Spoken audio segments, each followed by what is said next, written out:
Thanks for checking out the video, guys. Be sure to check us out on all our social medias. Facebook, Twitter, Instagram, you name it, we're on it. So yeah, it's me, the Minyon from AllCast Irish Gamers. And what time could it be? It's Minyon's Recipes time, number 17. Jesus! Well, there's only one deck left to do, and it's the Ancient Gear deck. This is a personal favourite of mine because Petso used to run it back in the day, and it's a tough deck. There's so much support for it now, you're going to love it. So yeah, let's get into this. 3 Ancient Gear Golem. This is your big boss monster of the deck. Look at that guy. Can't be special summoned, but if he attacks a card in defense position, it does piercing damage. So you've also got Ancient Gear Golem Ultimate Pound, and he comes in handy as well, not for his main effect because polymerization's in the side deck, but for the fact that you use them in conjunction with Ancient Gear Fusion in order to get one of your big bad boss monsters out. We've also got 3 Ancient Gear Hunting Hound. Really good card, allows you to go into a fusion summon without the use of a fusion card. Then most of the time you're only going to be summoning like Howitzer or someone, but it's a good way of just starting off, and it's just a simple normal summon. It's on the field.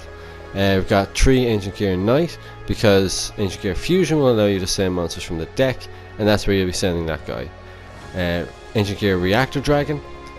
Don't use it as much, that's why there's only one of it in there, but it does come in handy for the simple fact that when it attacks, you can just get rid of an opponent's spell or trap card. It's back row removal, and like it helps. It's not one of your staple cards, but it's one of those cards that you will use to special summon, with Gear Town or something, and as soon as you attack, bye spell or trap card. So yeah, definitely one to have in there. Who else we got? We got Ancient Gear Soldier. We gotta have 2 of them in there. He's another card for just fodder. He's like fusion card fodder, so definitely need 2 of him. Ancient Gear Wyvern. Need 3 of them. You gotta have 3, because when he's normal or special summoned, you can add an Ancient Gear card from your deck to your hand, except Wyvern, of course. But you can't set cards for the rest of the turn. You're mainly going to be using them to get Ancient Gear Fusion. So it's up to you. Whatever combo piece you're missing, Wyvern's going to get it. Ancient Gear Reborn is another good one to go for as well. So it's really up to you when it comes to stuff like that. You gotta have your 2 Ash Blossoms, because Ash Blossom is semi-limited in this game. Otherwise, I'd tell you to run 3, because Ash Blossom just shuts stuff down. I mean, your opponent tries to draw or something, you just quickly Ash Blossom, and it's a waste of their card. They've wasted their turn. Now you gotta have 3 Elemental Hero Prisma. Very, very important card for this deck, because he will send Gear Golem from your deck to the graveyard, and then he basically takes Gear Golem's name. He's very useful in Dark Magician decks, he's also very useful in Blue Eyes decks, but he is super useful in Ancient Gear decks, because once you have Ancient Gear Golem on the field, aka Prisma, you can just activate Ancient Gear Fusion, and you can get your big bad 4500 attack monster out who can't be affected by spell trap cards. So you're going to run 3 Ancient Gear Fusion, because it's the main card in this deck. You can also send this to the graveyard with Predaplant, so it's got fusion in its name, so it works. But it's just going to be used to get out all your big monsters, and they are game enders as soon as you get them out. You got 2 copies of Gear Town, because it's highly searchable off your Ancient Gear Ballista, or whatever the hell that guy's name is, the Link guy. You got 1 Lightning Storm, because that's all I own at the moment. I'm looking into getting more, so my future decks could have more than 1. Limiter Removal. What a card. This card back in the day was just game ender. You activate Limiter Removal, it's game over. And in this deck, it's no different. Monster Reborn. Why not play Monster Reborn? If you're using the graveyard, you play Monster Reborn. 2 copies of Overload Fusion, because a lot of your Ancient Gear Fusion monsters are dark. Not all of them, but some of them. So it works.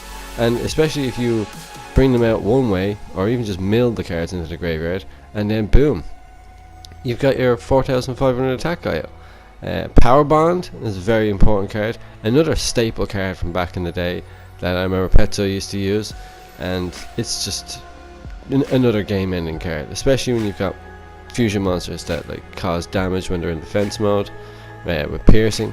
just power bond. Don't worry about the damage it deals, because you're just gonna win. You're about to win. It's game over. If they stop you, yeah, fair enough, you'll take a bit of a hit, like 4,400 or whatever. It might kill you, but it's worth the risk. Now, I have reinforcements of the army, or Rota, as the cool cats are calling it, and it's just in there to get Prisma. It's like having 4 Prisma, basically. So even if you have Prisma in your hand, just use Rota, just to get it out of the way, so you don't draw into a Prisma having already drawn 2. I've got the Super Poly in here.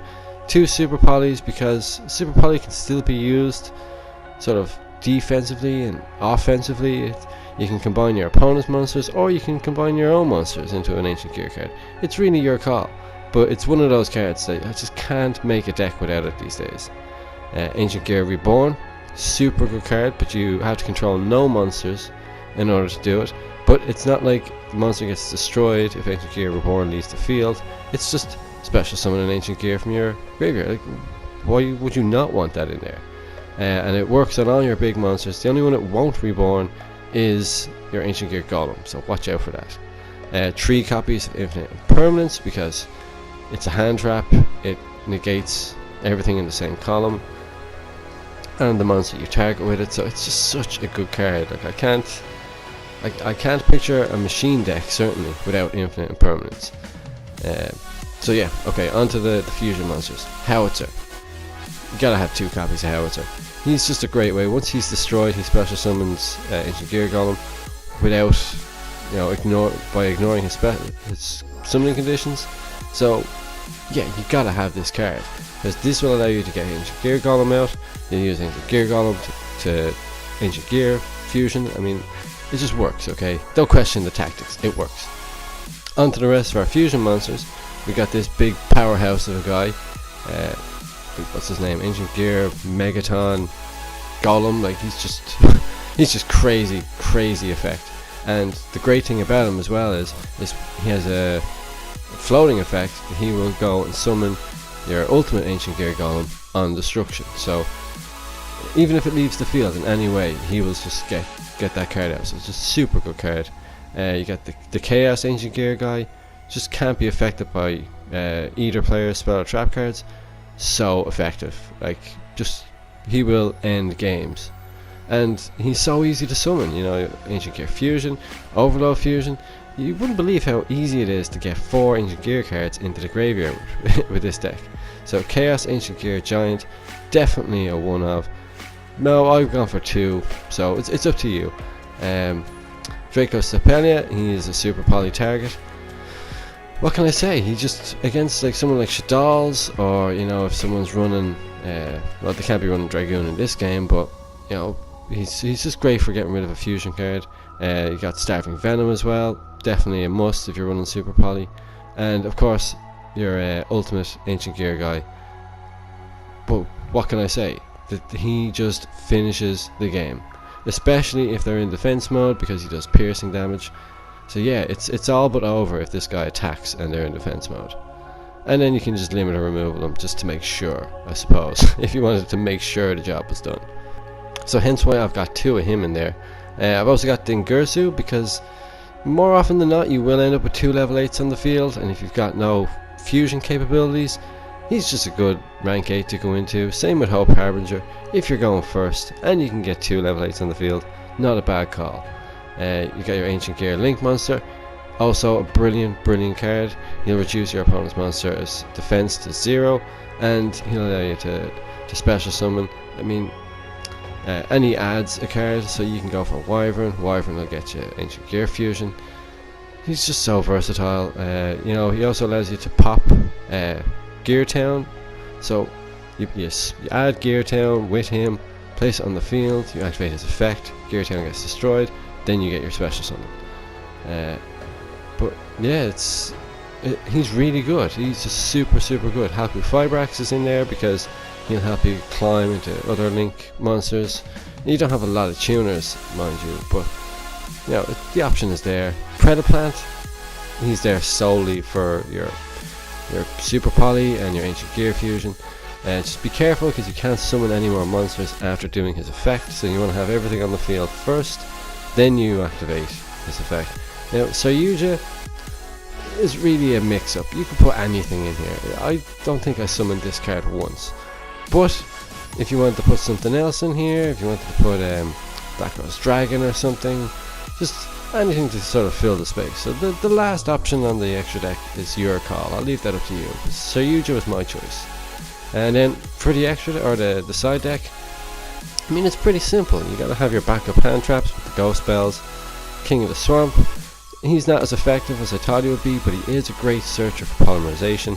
3 Nibiru, because like, how many decks does this guy stop? Yeah, a few decks can play through it alright, but if you hit the right deck at the right time, Nibiru just shuts it down.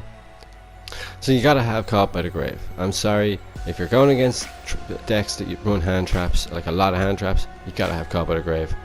Second limiter removal, you got 2 polymerizations.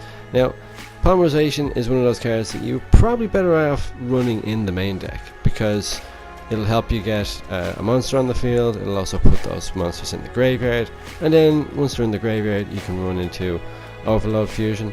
And the great thing about King of the Swamp is he'll act as an Ancient Gear Golem. So there's a lot of flexibility in this deck, and synergy is a great word I learned today. So yeah, Ancient Gears are just top for building a deck. Solemn Strike, it's one of those cards that you better have in your side deck. I'd rather be caught with it than without it, but I don't know what to take out of the main deck for it. So it really depends on what you're up against that makes you want to go, right, I better stick in my 3 Solemn Strikes here, because they're just building a board in the gates and I don't have a chance to do anything. So it's a going first card, but it's a going first card if you know you're against someone who prefers to go first. And then they try to summon their big boss monster, you Solemn Strike it. It's just really effective. But yeah, I had so much fun using this deck. It really took me back to the days of old where I used to play against Pet Zone. It's so much better nowadays, so you won't be disappointed. Try out Ancient Gears, you'll love it. See you next time.